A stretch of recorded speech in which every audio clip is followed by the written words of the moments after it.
If I were to say the name Charles Oliveira, I'm sure one of the following things would come to mind. Rear naked chokes, or those Lloyd Christmas-ass suits he's always wearing that he somehow rocks the hell out of, but that's not the point. I don't think many people thought of Charles as a devastating striker for most of his career, but he's a perfect example of getting 1% better every day. One day, just a few years ago, it felt like he turned a huge corner. Now all of a sudden, in addition to being a fucking 4th degree black belt in jiu-jitsu, he became one of the most devastating strikers in the division.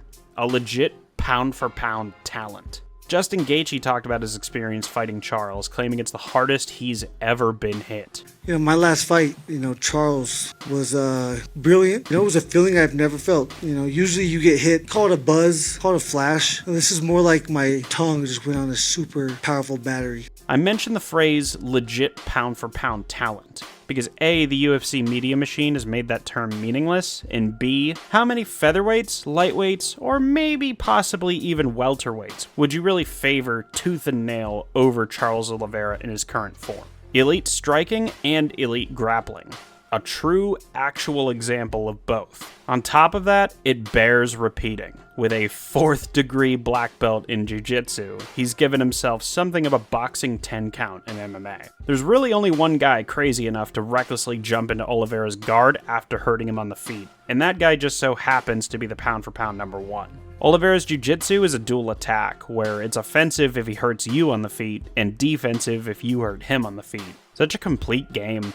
Guy's also a zombie as of late. He's talked about how much having a child changed him mentally, but you can literally see it manifest in the cage. Would you expect the Oliveira of 10 years ago to come back from being buzzed against Chandler or dropped against Gaethje? Hell, Dustin Poirier felt like he was seconds away from the belt for most of the first round. But Charles stayed composed, went to war, and Damian Maia'd the fuck out of Dustin in round 3. Even as a hardcore Dustin fan, I gotta admit what a hellacious win that was for Charles, and not one where he wasn't tested. Charles Oliveira, 11 in a row, and still the best lightweight on planet Earth. Tremendous. Charles Oliveira is a bad motherfucker.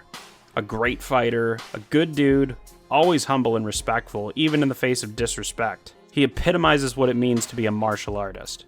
He's not some sleazeball with a history of DV. I fully expect Charles Oliveira to be training jiu-jitsu 20 years from now. He's one of those red belt level guys that makes you realize how shit your ground game actually is. You go, oh, there are levels to this shit, kid.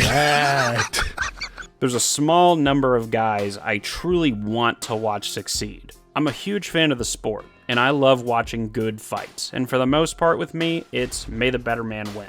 But Charles is a guy I'm always rooting for. He's a perfect example of what a champion should be, cut from the same cloth as Aldo and Anderson. His monstrous late career comeback has been one of MMA's best stories the last few years, and for however much longer it goes, I'll be watching until the day he retires. Hopefully, after having one more crack at that belt.